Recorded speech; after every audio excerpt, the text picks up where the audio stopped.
Écoutez, c'est les années 80 sur Radio Grand Lac. Eh bien oui, ce sont les années 80, mais c'est aussi l'année 2021 et nous sommes bien en direct sur radiograndlac.com 92 points. Vous connaissez tout ça par cœur. Bonjour, soyez les bienvenus à l'écoute de votre radio locale de proximité, Radio Grand Lac, la radio qui fait parler d'elle, qui prend de l'ampleur chaque jour sur ce territoire de l'Albanais, du bassin aixois, le territoire Grand Lac, sur la Cluse de Chambéry, sur la Combe de Savoie, etc., et bien au-delà. Merci en tout cas à toutes et à tous pour votre fidélité.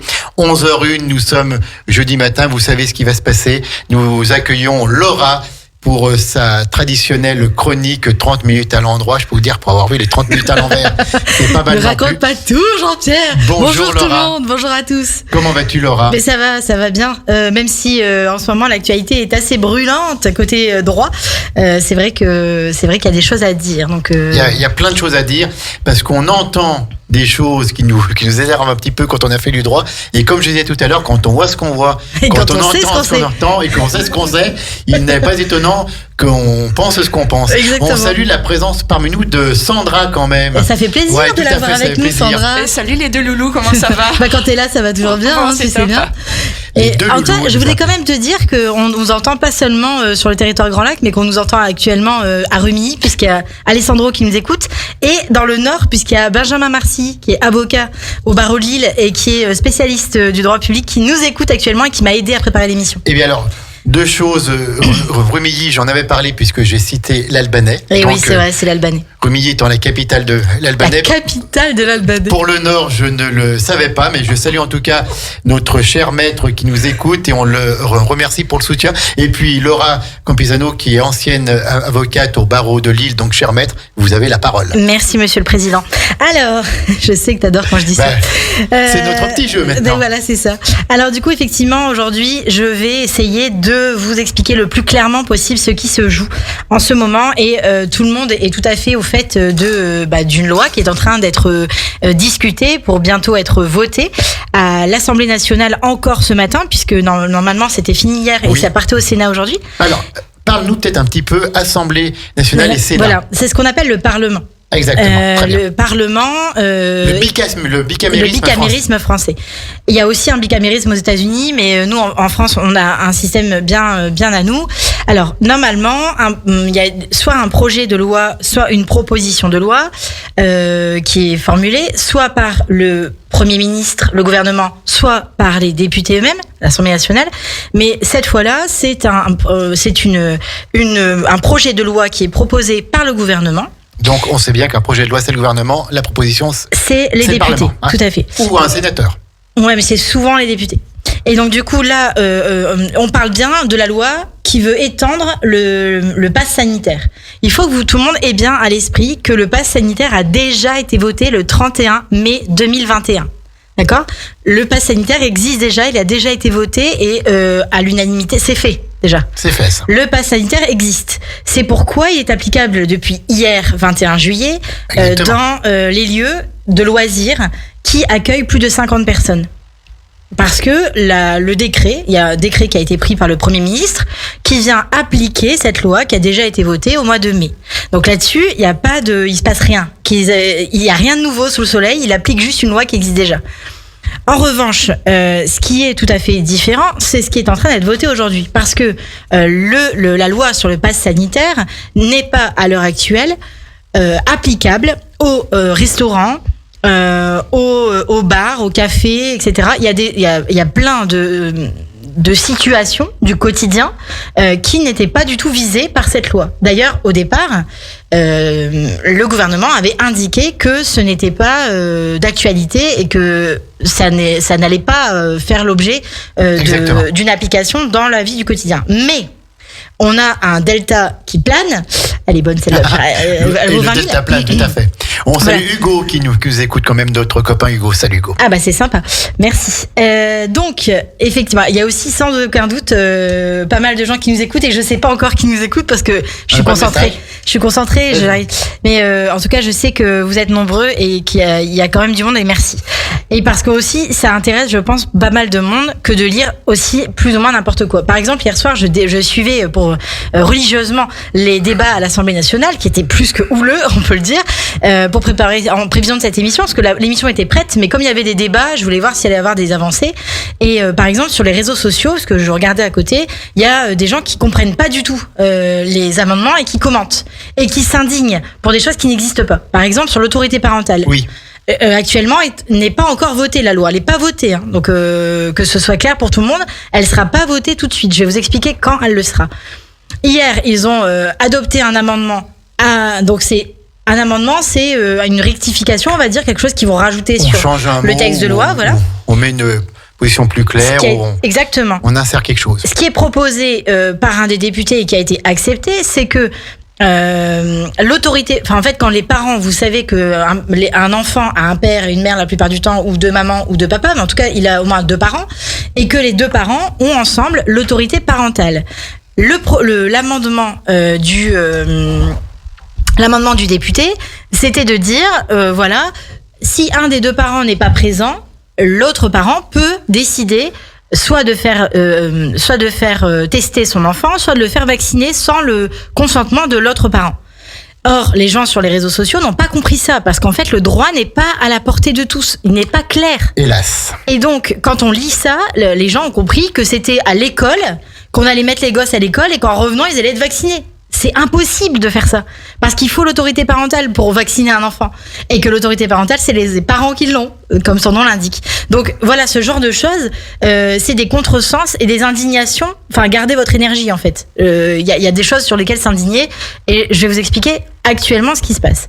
Donc là, je vous ai dit le 21 juillet, hier, le décret est entré en application pour les lieux de plus de 50 personnes. À partir de 50 personnes, comme les cinémas, comme les lieux de loisirs, comme les concerts à plus de 50 et quasi 1000. Voilà, tout ça, le décret est entré en application. On applique donc une loi.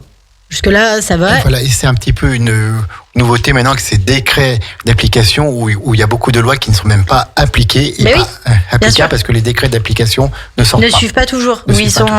Alors, ce qui s'est passé, c'est qu'effectivement, on a le président de la République qui s'est peut-être un peu avancé sur son calendrier.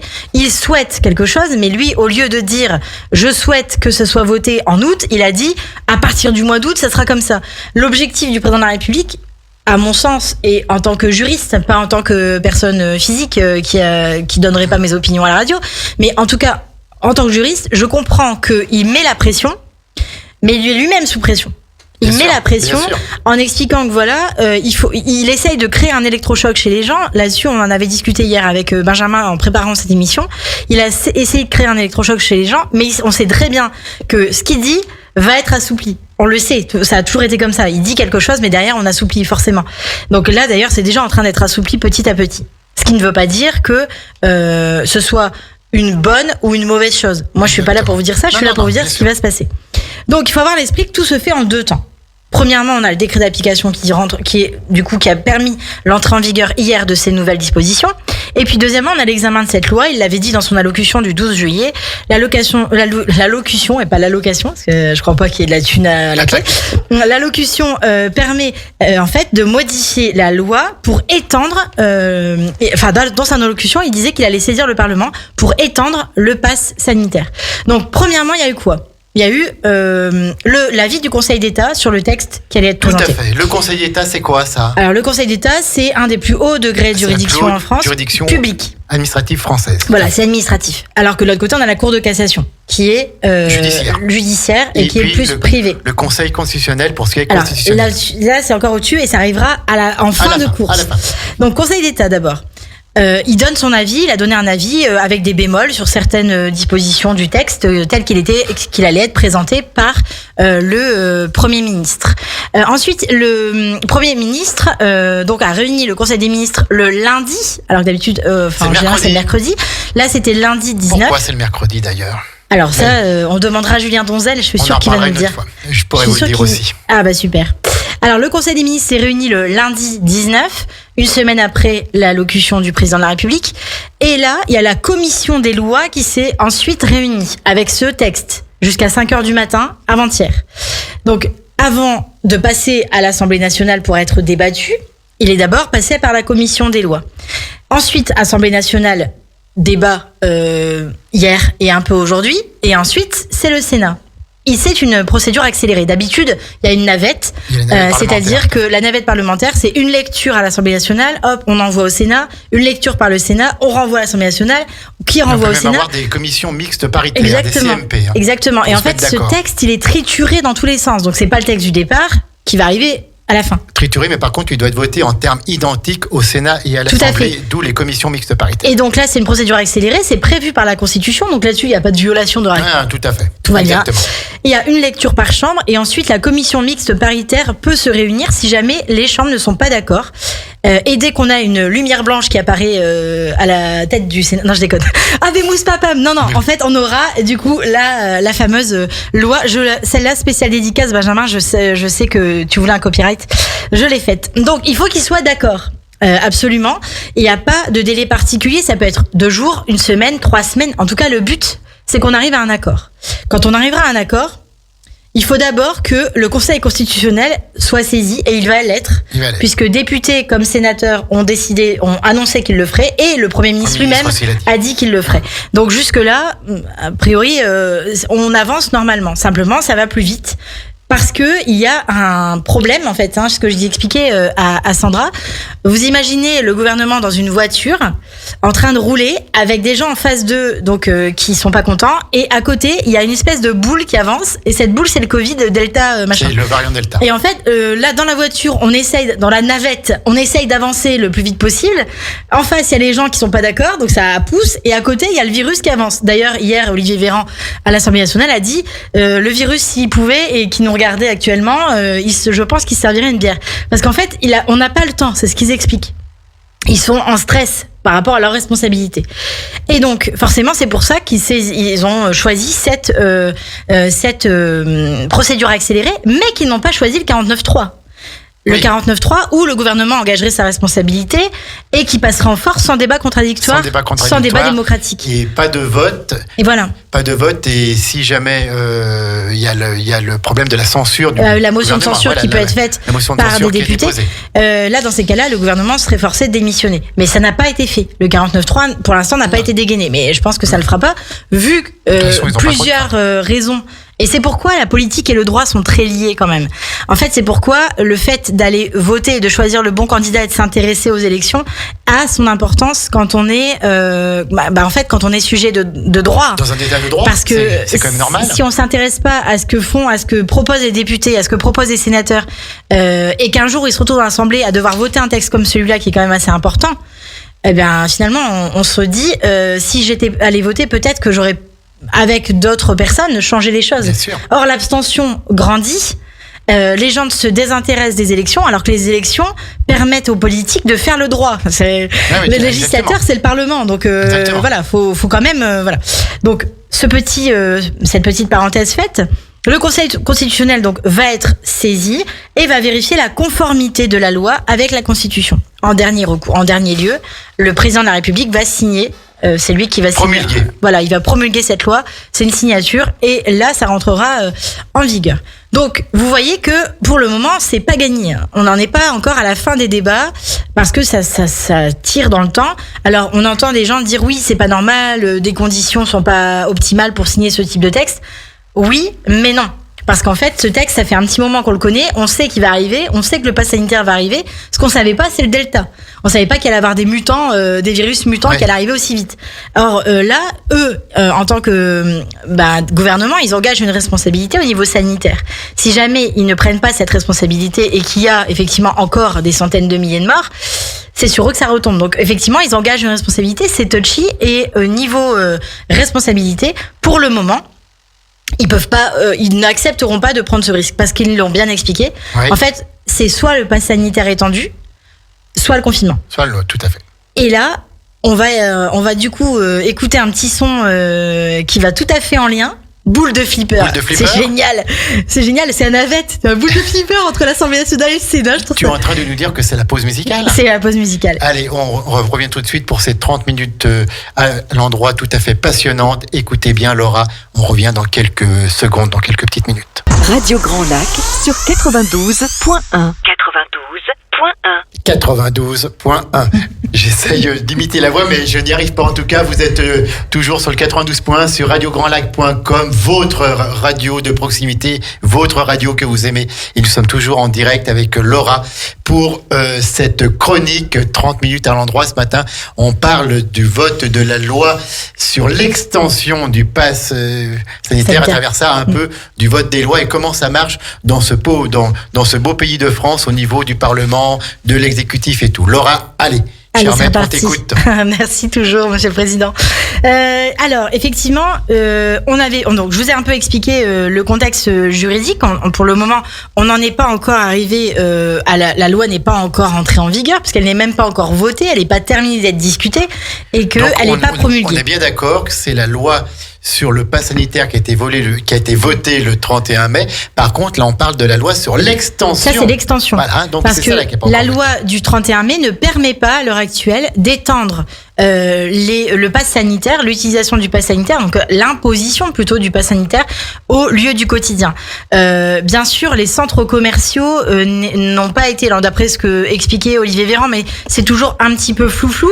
Ils n'ont pas encore terminé de se mettre d'accord tous ensemble, mais visiblement les centres commerciaux, c'est des méga centres commerciaux comme par exemple La Part-Dieu ou les choses comme ça. La Part-Dieu ou Euralil à Lille, par exemple. C'est vraiment des gros centres. Euralil à Lille, tiens. Oui, ça c'est à Lille. C'est fou.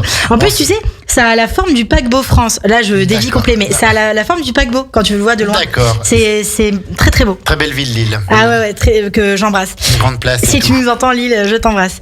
En tout cas, ce que vous devez retenir, c'est que l'objectif de tout ça, c'est d'inciter à la vaccination. L'électrochoc qu'a essayé et qui a réussi, parce que essayé d'instiller le président de la République le 12 juillet, a permis quasiment 900 000 rendez-vous le soir même pour la vaccination. Donc c'était son objectif. Son objectif, c'est que les gens se vaccinent. Parce que ce qu'ils expliquent au gouvernement, c'est que plus vous serez vacciné, plus vite vous serez vacciné et plus vite la population sera vaccinée et plus vite on sortira de tout ça.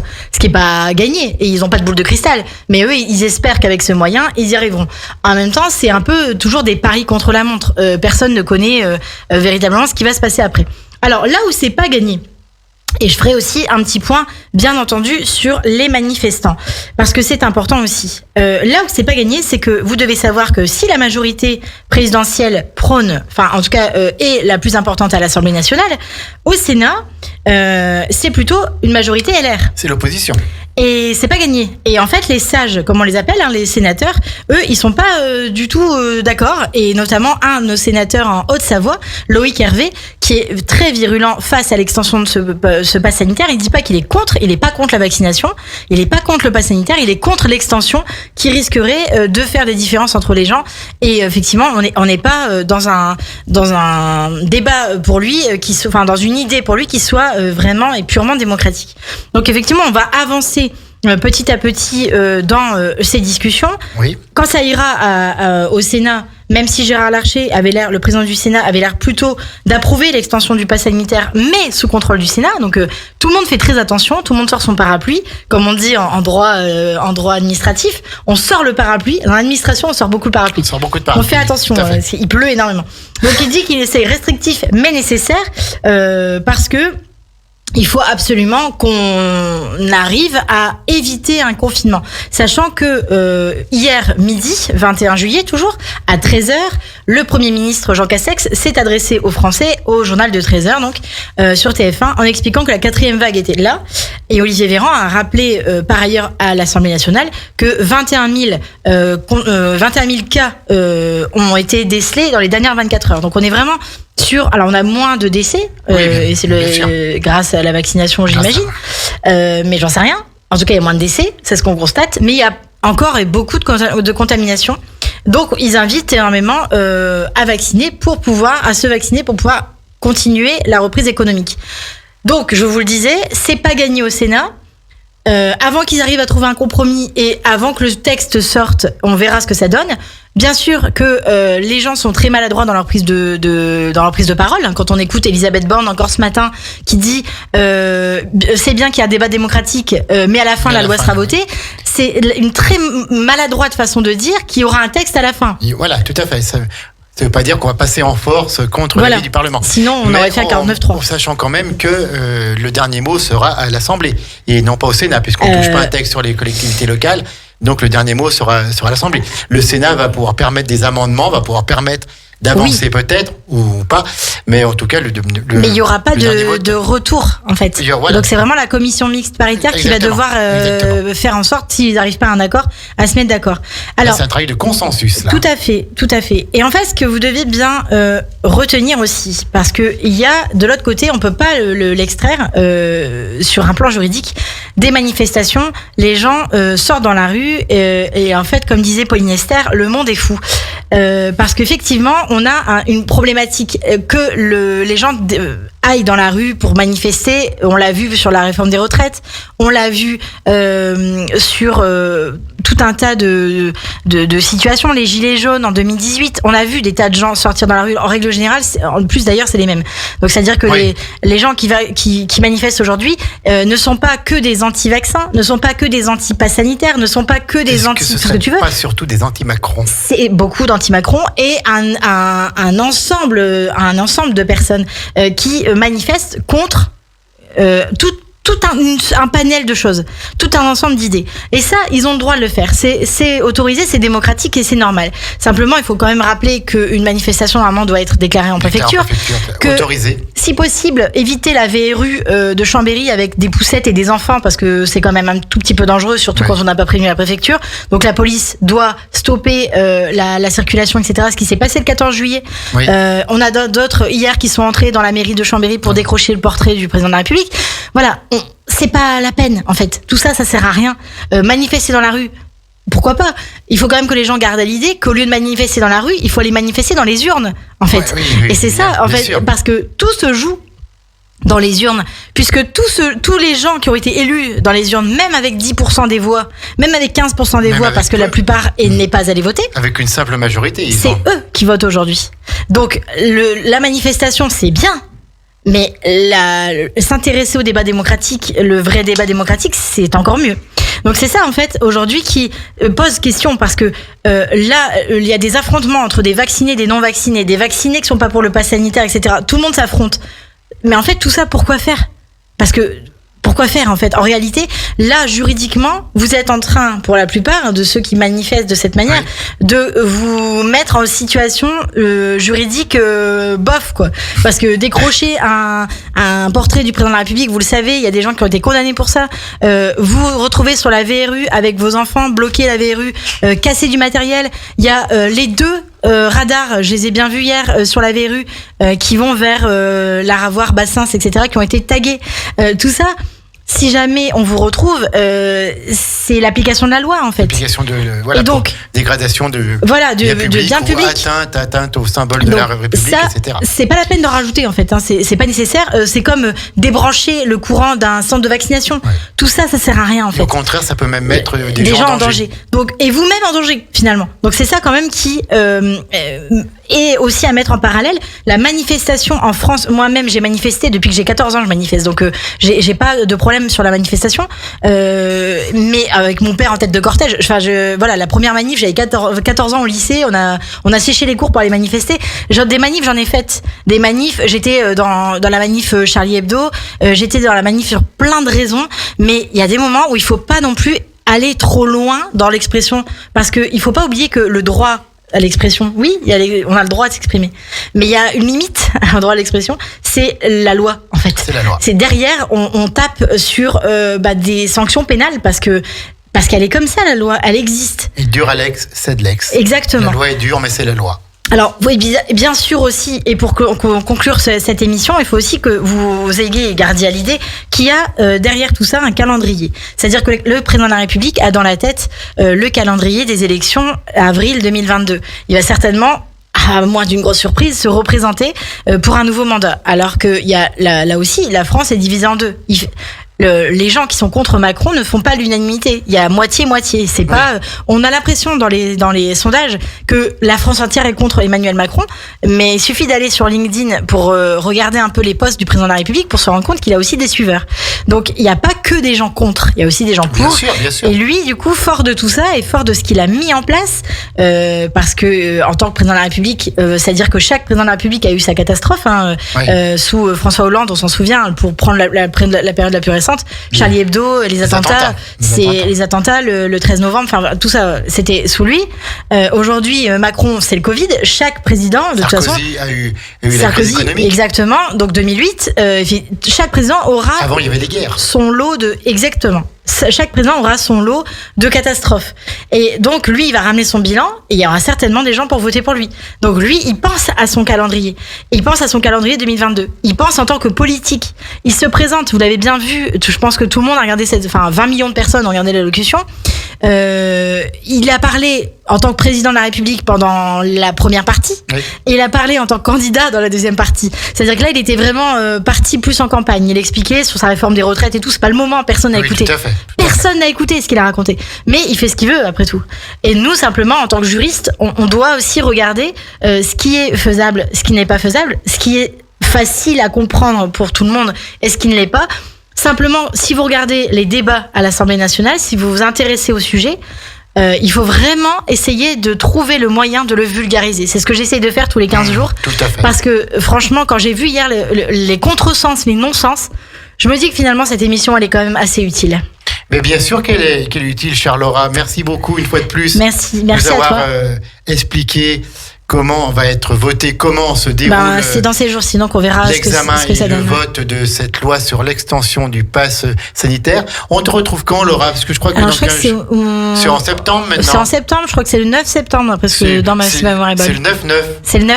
C'est le 9-9. Tout neuf. Voilà, donc on va souhaiter de bonnes vacances à Laura, qui les mérite bien parce qu'elle a bien travaillé sur ses chroniques. J'ai essayé, sur ses chroniques 30 minutes à l'endroit où vous la retrouverez à la rentrée un jeudi sur 2 de 11h à 11h30. Quelques petits mots pour vous dire, chers amis, que ce soir à 18h30, avec ma complice et amie Sandra, nous recevrons les organisateurs du salon Parapsy qui va avoir lieu à partir de demain au Casino Grand Cercle d'Aix-les-Bains sur la forme, le bien-être et les arts divinatoires. Donc nous aurons l'honneur et le plaisir de recevoir ce soir pour une émission spéciale en direct à partir de 18h30 les organisateurs de ce salon. À 19h30, vous aurez bien sûr Sportez-vous bien, l'émission qui est devenue incontournable sur le sport avec Damien et Aurélie. Et puis vous dire aussi que demain matin à 11h30, de nouvelle émission spéciale avec encore Sandra et moi-même pour parler de l'animation qui va avoir lieu dimanche au Bois Vidal à Aix-les-Bains. Robin du Bois Vidal, nous aurons Thibaut Guigue qui viendra nous en parler en direct. Et puis le week-end, ça se poursuit bien sûr avec l'heure du kiff samedi soir, Hugo Magnien et ses chroniqueurs de 19h à 20h, puis de 21h30 à 23h30, bien sûr, Corentin, 100 minutes actu. Ça y est, je crois que j'en ai fini. Laura. Moi je rajoute quelque chose, vu que ça a l'air d'intéresser tout le monde, cette histoire de pass sanitaire, je mettrai les dernières informations sur le groupe 30 minutes à l'endroit. Il y a un groupe de l'émission. Si jamais vous avez envie de comprendre la suite, je vous mettrai à l'écrit, parce que ça va être dans ces jours-ci. Donc je l'écrirai pour que ce soit complet. Voilà. Et puis donc Sandra, qui pense à tout, est en train de nous dire, nous partagerons cela sur la page Facebook de Radio Grand Lac. Vous voyez comme on s'entend bien. Restez bien à l'écoute de Radio Grand Lac 92.1, radiograndlac.com. Comme je le dis, vous connaissez tout ça par cœur. On a besoin de vous et on fait ça avec vous et pour vous. Bon après-midi à l'écoute des programmes de Radio Grand Lac et prenez soin de vous.